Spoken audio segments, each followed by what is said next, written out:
அதில் முக்கியமாக ஜூலை 2ஆம் தேதி இப்போதைக்கு நம்மளோட கம்யூனிட்டி டேப்ல வந்துட்டு 40% வரைக்கும் தெரியலன்னு பரவாயில்ல, ஒரு 60% தெரியுதுன்றது இருக்கு. ஸோ 40% கம்மியாக இருக்கு. அதை நான் கற்றுக்கிட்டேன்னு சொன்னால் இது யாருக்குங்க தெரியும்? மனசாட்சியை தொட்டு சொல்லுங்க, இது உங்களுக்கு தெரியுமா?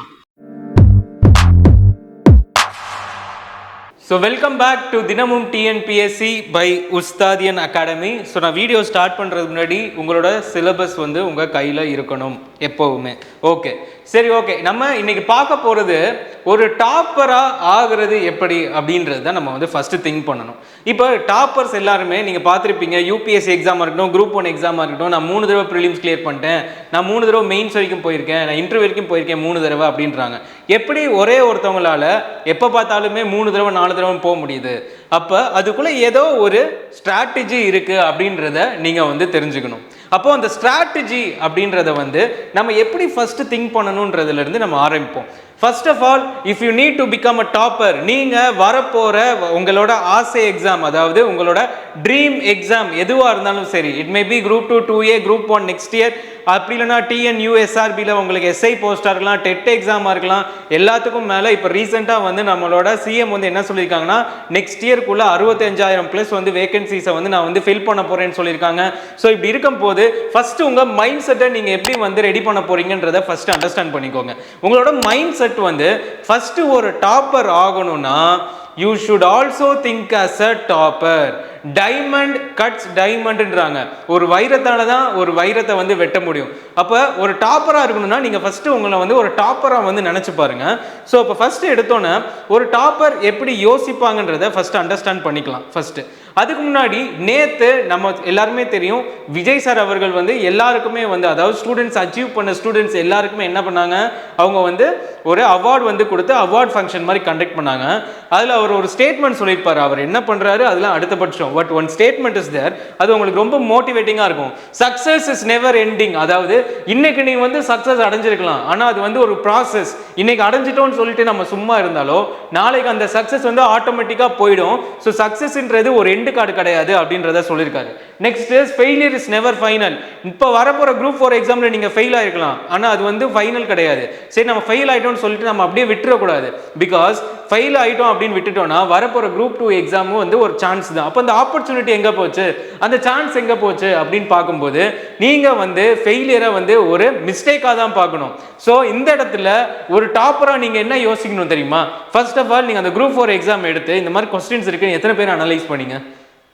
அனலைஸ் பண்ணுறது ஓகே. அனலைஸ் பண்ணதுக்கு அப்புறமா எந்தெந்த கொஸ்டின்ஸ்லாம் நம்ம வந்து ஃபஸ்ட்டு படிச்சிருக்கோம் அப்படின்றத நீங்கள் அண்டர்ஸ்டாண்ட் பண்ணியிருக்கணும். எந்த கொஸ்டின்லாம் வந்து அவங்க கேட்டிருக்காங்கன்றத பார்க்கறதுக்கு ஒன்றும் நம்ம வந்து அடுத்த வருஷம் எக்ஸாம் எழுத போகிறது கிடையாது. நம்ம ஆல்ரெடி எழுதிட்டு வந்து உட்காந்துருக்கோம். அப்போ அவங்க என்ன மாதிரியான கேள்வி கேட்டிருக்காங்கன்றத ஃபஸ்ட்டு பார்க்கணும்.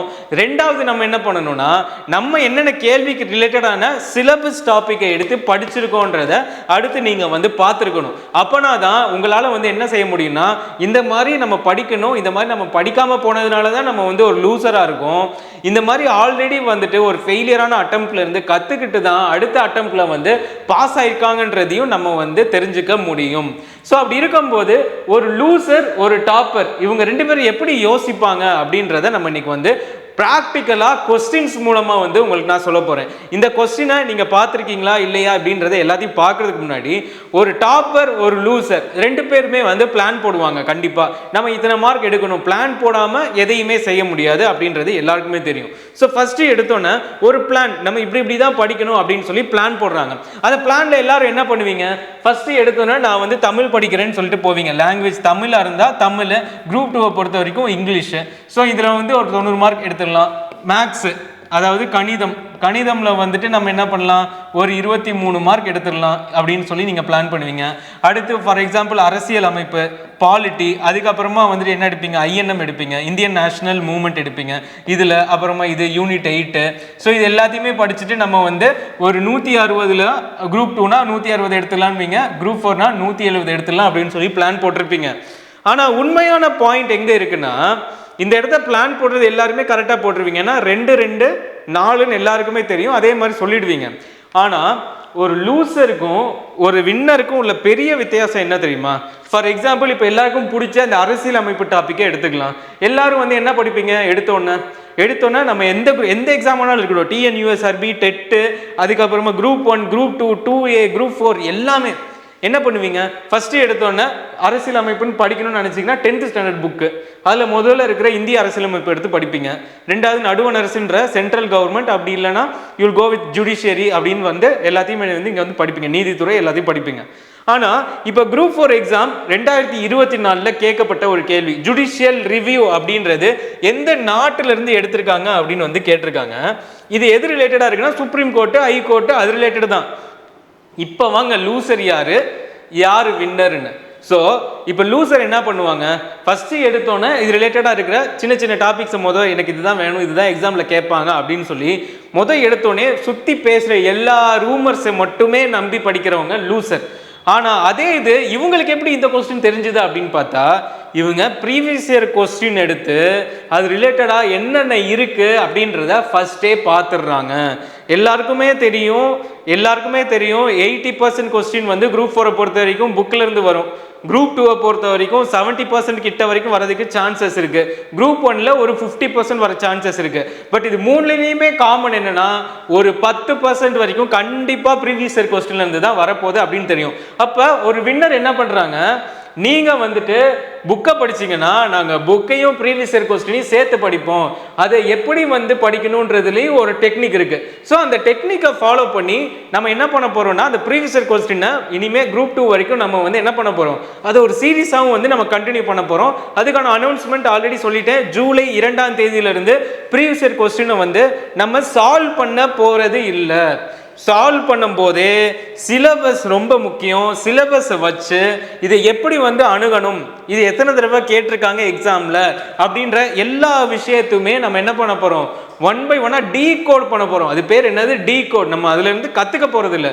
ஒரு டெஸ்ட் எழுதுறதுன்னா அந்த டெஸ்ட் எழுதும் போது அந்த அட்மாஸ்பியரை அந்த ஓஎம்ஆர் ஷீட்ல அந்த பெண்ணை வச்சு நம்ம எப்படி எழுதணும், மிஸ்டேக்ஸ் இல்லாம இருந்து ஸ்ட்ரெஸ் இல்லாம எழுதணும் தான்றதுக்காக தான் டெஸ்ட் சீரீஸே இப்போ வந்து போறோம். ஸோ அந்த டெஸ்ட் சீரீஸை பற்றி நான் இன்னும் டீட்டெயில்டாக பேசுகிறேன். பட் அதுக்கு முன்னாடி அந்த டெஸ்ட்ல இருந்து நம்ம ஒரு 100 கொஸ்டின் இருக்கு, நான் 80 கொஸ்டின் தப்பாக எழுதிட்டேன், 80 கொஸ்டின் நான் புதுசாக கற்றுக்கிட்டேன்னு சொல்கிறது வந்து it is not at all right. அது சரியே கிடையாது. ஸோ அப்படி இருக்கும்போது நீங்கள் ஒரு டெஸ்ட் எழுதுறீங்கன்னா அதில் ஒரு 20 கொஸ்டின் தெரியலையா, ஒரு 30 கொஸ்டின் தெரியலையா, அட்லீஸ்ட் ஒரு 40% வரைக்கும் தெரியலன்னா பரவாயில்ல, ஒரு 60% தெரியுதுன்றது இருக்கு. ஸோ 40% கம்மியாக இருக்கு, அதை நான் கற்றுக்கிட்டேன்னு சொன்னால் அதில் ஒரு பெருமை. 80%மே தெரியல அப்படின்னா அது பேர் டெஸ்ட் எழுதுறது கிடையாது. புதுசாக போய் நீங்கள் அதுலேருந்து கொஸ்டின் எடுக்கிறீங்கன்னு தான் அர்த்தம். ஸோ இப்போ டெஸ்ட் சீரிஸ் எப்படி படிக்கிறது, நம்ம டெஸ்ட் சீரிஸ் உங்களுக்கு எப்படி யூஸ்ஃபுல்லாக இருக்கும் எல்லாத்தையுமே லேட்டராக உங்களுக்கு வந்து இந்த வீடியோவில் சொல்கிறேன். It will be very very useful for your preparation for group 2 2A exams அப்படின்றத நான் ஃபைனலைஸ்டாக அதை பற்றி பேசுகிறேன். நம்ம டாபிக் அவுட்டு இப்போ வெளியே போவேணாம். அப்போ ஒரு லூசர், ஒரு வின்னர். ஸோ இப்போ உங்களுக்கான டெஸ்ட், நீங்கள் எத்தனை கொஸ்டின் இதில் உங்களுக்கு சரியாக தெரியுதுன்னு பாருங்கள். ரொம்ப நாளாக படிச்சுட்டு இருக்கவங்க எப்படி தெரியுதுன்னு பாருங்க. ஜஸ்ட் இப்போ ஒரு 3 மாசமா முக்கியமானதெல்லாம் படிச்சிருக்கீங்கன்னா எப்படி இருக்குன்னு பாருங்க. இல்லை இப்போதான் படிக்க போறீங்கன்னா கொஸ்டின்ஸ் இப்படி தான் இருக்கும்ன்றதை நீங்க கண்டிப்பா பாருங்க. ஸோ ஃபர்ஸ்ட் எடுத்தோன்னா நம்ம ஒரு கொஸ்டினா போகலாம்.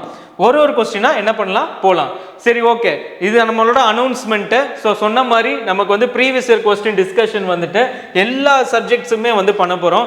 அதில் முக்கியமாக ஜூலை 2ஆம் தேதி இப்போதைக்கு நம்மளோட கம்யூனிட்டி டேப்ல வந்துட்டு ஸ்டூடெண்ட்ஸ் வந்து ஓட் பண்ணியிருக்காங்க. அதில் அதிகபட்சமாக வந்து யார் போட்டிருக்கான்னு பார்த்தீங்கன்னா இந்தியன் பாலிட்டிக் தான் வந்து போட்டிருக்காங்க. ஸோ ஜூலை 2ஆம் தேதி இந்திய அரசியல் அமைப்புல இருந்து கொஸ்டின்ஸ் எப்படி கேட்குறாங்கன்றது ஒரு பக்கம் பார்க்க போகிறோம். அந்த கொஸ்டின்ஸை வந்து எப்படி சால்வ் பண்ண போகிறது அப்படின்றதையும் பார்க்க போகிறோம். ஸோ கொஸ்டின் ரொம்ப ரொம்ப முக்கியம். ஏன்னா நம்ம எழுத போகிறது டிஎன்பிஎஸ்சி எக்ஸாமுக்கு. டிஎன்பிஎஸ்சி எக்ஸாம் எழுதுறது படிக்கிறதுக்காக இல்லை, வேலைக்கு போகிறதுக்காக அப்படின்றத ஃபஸ்ட்டு அண்டர்ஸ்டாண்ட் பண்ணிக்கோங்க. இந்த வேலை கிடைச்சது அப்படின்னா நீங்கள் ஜாக்பாட் அடித்த மாதிரி அடுத்த வருஷம் வேற லெவல் டிரான்ஸ்ஃபர்மேஷனை நீங்கள் வந்து பார்க்கலாம். ஸோ இன்னைக்கு படிங்க, நாளைக்கு சந்தோஷமாக இருங்க அப்படின்றத நான் உங்களுக்கு சொல்கிறேன். சரி, ஓகே. ஸோ இப்போ இதெல்லாம் நம்ம பார்த்தாச்சு. இப்போ ஃபர்ஸ்ட் கொஸ்டினை வந்து இப்போ அனலைஸ் பண்ணுவோம். இது வந்து ஒரு ரீகேப், இந்த மாதிரி தான் நம்ம வந்து டிஸ்கஸ் பண்ண போகிறோம். And at the same time இது உங்களுக்கு ரொம்ப ரொம்ப யூஸ்ஃபுல்லாக இருக்கும்.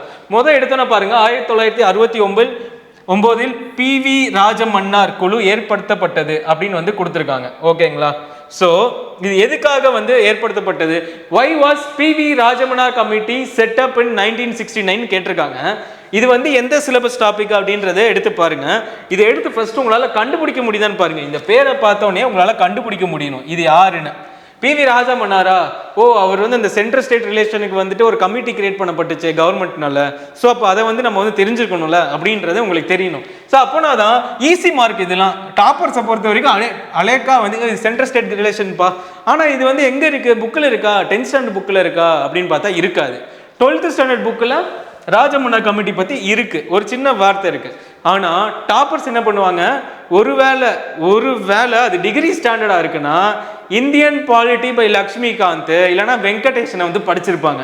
ஏன்னா அவங்க உண்மையிலேயே வந்துட்டு என்ன பண்ணணும், வரப்போகிற எக்ஸாமில் கிளியர் பண்ணணும், நம்ம ஒரு வேலைக்கு போகணும்னு நினைக்கிறவங்க. ஸோ அப்படி இருக்கும்போது டக்குன்னு இதாகிடும். ஆனால் ஒரு லூசர் இதை பார்க்கும்போது என்ன ராஜமன்னாரா, இந்த ராஜமன்னார் வந்து இப்போ ரீசெண்டாக வந்து நம்ம காஷ்மீர் இஷ்யூவில் பார்த்தோமோ அப்படின்னு வந்து யோசிச்சுட்டு இருப்பாங்க. அந்த கேப்பில் இது ரெண்டில் ஏதாவது ஒன்று எடுத்து போட்டுக்கலாம் அப்படின்னு இருப்பாங்க. அப்படி இருக்கும்போது அது அவங்களுக்கு கரெக்டாக தப்பானு தெரியாது. வெளியே வரும்போதே அவங்க வந்து நம்ம ஜெயிச்சிட்டோமா தோத்துட்டோமா, இல்லை அடுத்த வருஷம் என்ன பண்ணுறது, நம்மளை வேறு ஆல்ரெடி ரொம்ப பேர் அசிங்கப்படுத்துகிறாங்களே, நம்ம என்ன பண்ணுறது, நம்மளை ரொம்ப கஷ்டப்படுத்துகிறாங்களே, நம்ம அடுத்த வேறு நம்ம சம்பாதிக்கணுமே அப்படின்னு யோசிச்சுக்கிட்டே வெளியே வருவாங்க. ஆனால் ஒரு டாப்பர் இதை பார்த்தோன்னே அட்டென்ட் பண்ணிடுவாங்க. ஸோ இதில் எத்தனை கொஸ்டின் உங்களுக்கு தெரியுதுன்றதையும் நீங்கள் கமெண்ட் செக்ஷனில் வந்து கமெண்ட் பண்ணுங்கள். இது ரொம்ப ரொம்ப இம்பார்ட்டன்ட். இது போல் நிறைய டிஸ்கஷன்ஸ் இன்னும் இருந்துக்கிட்டே இருக்கும் இந்த எக்ஸாம் முடிகிற வரைக்கும். அடுத்த எக்ஸாம் எதுவாக இருந்தாலும் SI, TNPSC, TET எல்லாத்துக்குமே உங்களுக்கான கைட்லைன்ஸ் இதில் இருக்கும். ஓகே, அடுத்த கொஸ்டின் பாருங்க. கீழ்கண்டவற்றுள் பாராளுமன்ற முறையில் இல்லாதது எது? ரொம்ப ரொம்ப ஈஸியான கொஸ்டின். பார்லிமெண்ட்ரி சிஸ்டம்னா என்னன்றதை ஃபர்ஸ்ட் நீங்க தெரிஞ்சிருக்கணும். பார்லிமெண்ட்ரி சிஸ்டம்னா என்னப்பா, ஃபர்ஸ்ட் ஃபெடரல் சிஸ்டம்னா என்னப்பா, யூனிட்டரி சிஸ்டம்னா என்னப்பா. இதுக்கு வந்து இப்போ பார்லிமெண்ட்ரி சிஸ்டம் சொல்லணும்னா அதுக்குன்னு வந்து ஒரு எத்தனை சொல்றது, ஒரு 7 பாயிண்ட் வந்து இருக்கு. இதில் வந்துட்டு கண்டிப்பாக 2 எக்ஸிக்யூட்டிவ் இருப்பாங்க அப்படின்றது தான் ஃபர்ஸ்ட் பாயிண்ட். இந்தியன் பாலிட்டி புக்கிலேயே வந்து ஃபர்ஸ்ட் பாயிண்ட் என்னன்னா டியூவல் எக்ஸிக்யூட்டிவ்னு சொல்லுவாங்க. ஒற்றை தலைமை இல்லை, இரட்டை தலைமைன்னு வந்து சொல்லியிருப்பாங்க. இரட்டை தலைமை அப்படின்னு வந்து சொல்லியிருப்பாங்க. முதல் எடுத்தோடனே அதை தேடும் போதே டிக்கு யாருக்கு, டாப்பர்ஸுக்கு. ஆனால் இதை வந்து எங்கேயுமே நம்ம புக்கிலேயே பார்க்க முடியாது, நம்மளோட தமிழ்நாடு புக்கிலே பார்க்க முடியாது. ஸோ அப்படி இருக்கும்போது நீங்கள் டிகிரி ஸ்டாண்டர்டாக இருந்தீங்கன்னா கண்டிப்பாக பாருங்கள் எப்படி இருக்குது கொஸ்டின்ஸுன்றதை. இப்போ நம்ம அடுத்த கேள்விக்கு போகலாம். பாலிட்டி பார்த்தாச்சு, இப்போ அடுத்து போகலாம். அடுத்து ரொம்ப முக்கியமானது, நான் ஜுடிஷியல் ரிவ்யூ ஆல்ரெடி சொல்லியிருந்தேன், இது கேட்கப்பட்ட கேள்வி தான். ஜுடிஷியல் ரிவ்யூ எந்த இடத்துலேருந்து கேட்டிருக்காங்க அது அப்படின்றத கீழே வந்து கேட்டிருக்காங்க. நீங்கள் தமிழில் படிக்கணுன்றவங்க தமிழில் படிச்சுக்கோங்க. நம்ம வேகமாக போகலாம், வீடியோ ரொம்ப லென்த் ஆகிட்டே போகும். ஸோ இப்போ அடுத்து பார்க்கலாம். இப்போ நம்ம INM-குள்ளே வரலாம். இந்திய தேசிய இயக்கம் எல்லாருக்குமே 2வது முக்கியமான ஒரு டாபிக். இதை வந்து நீங்கள் கால்குலேட் பண்ணிப்பீங்க, நம்ம ஒரு 10 மார்க் வாங்கிக்கலாம், ஒரு 8 மார்க் வாங்கிக்கலாம் அப்படின்னு சொல்லி நீங்கள் நினச்சிருப்பீங்க.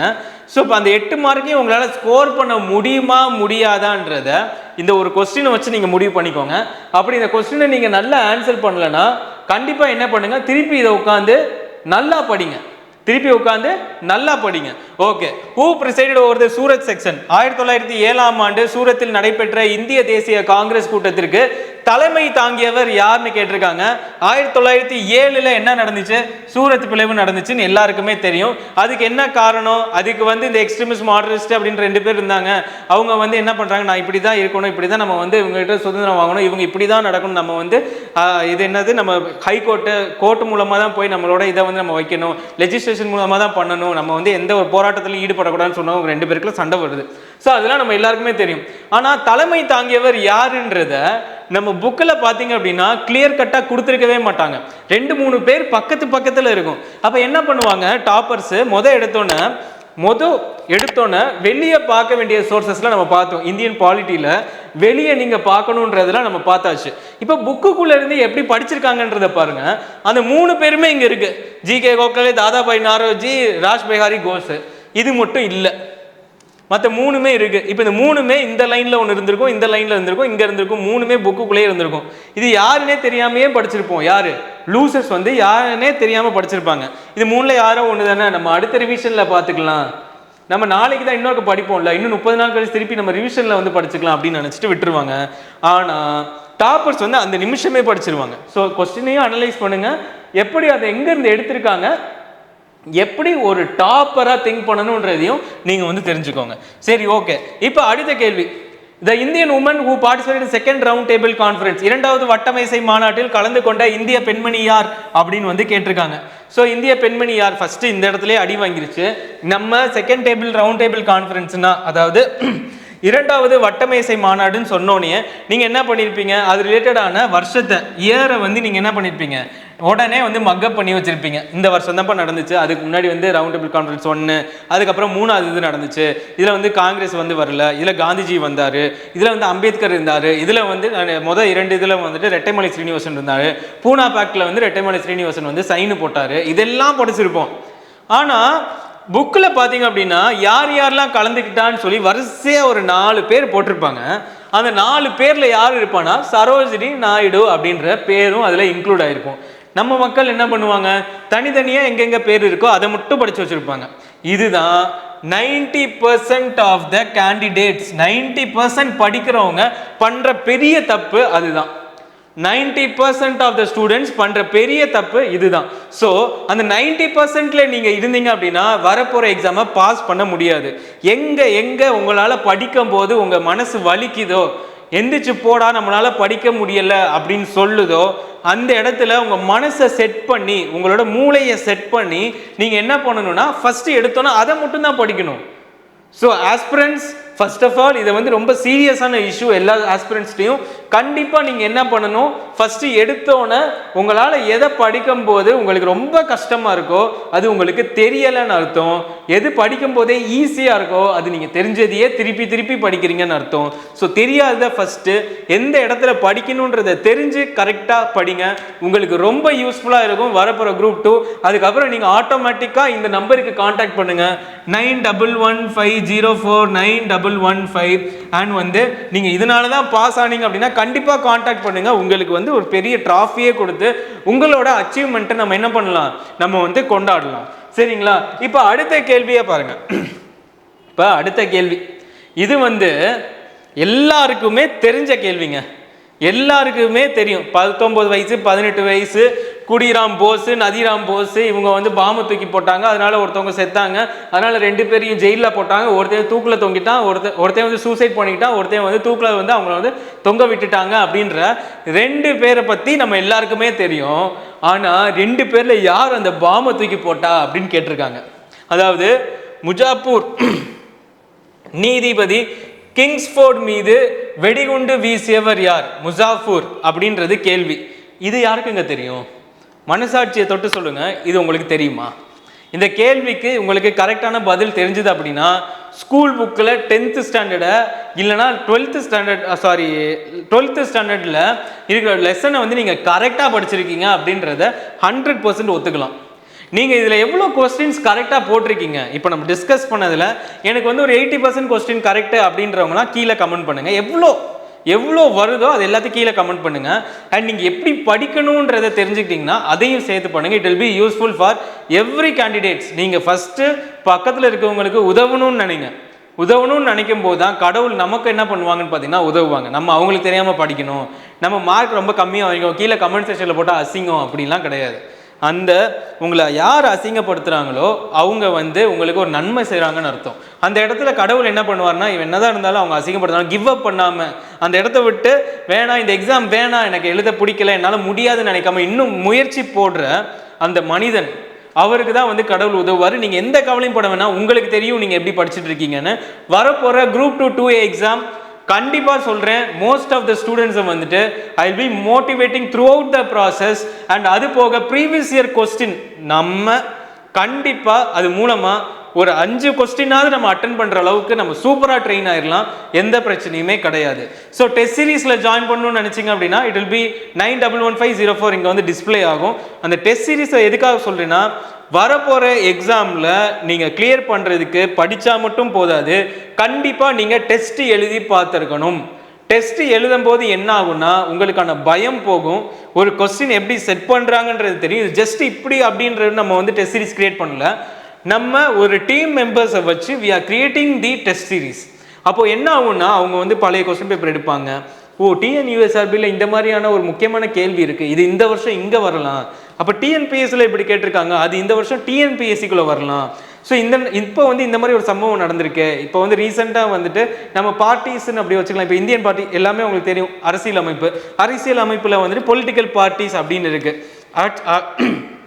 கட்சிகள் பற்றி இருக்குது. அந்த கட்சிகளில் இப்போ ரீசெண்டாக பார்த்தீங்கன்னா சீமான் அவர்களுக்கு வந்துட்டு அவங்களோட சிம்பலை வந்து எடுத்துட்டாங்க. அப்போ அந்த சிம்பலை பற்றி ரிலேட்டடாக வந்து அவங்க வந்து ஒரு ஸ்டேட் பார்ட்டியாக இருந்திருந்தால் கண்டிப்பாக அவங்களுக்கு சிம்பிள். அப்போ ஸ்டேட் பார்ட்டினா என்னென்னவா இருக்கணும்? அப்போ ரீசெண்டாக வந்து அவங்க சொல்லியிருந்தாங்க 8% வந்து அவங்க வந்து ஓட்டை வந்து வாங்கியிருந்தாங்க அப்படின்னா அவங்களுக்கு வந்துட்டு என்னது, அவங்களுக்கு வந்து ஒரு ரெகக்னைஸ்டு பார்ட்டி அப்படின்னு சொல்லி அவங்களுக்கு ஒரு சிம்பிள் கொடுக்கப்படும் அப்படின்னு வந்து சொன்னாங்க. சிம்பிள் மட்டும்தான் கொடுக்கப்படுமான்னு கேட்டால் இல்லை.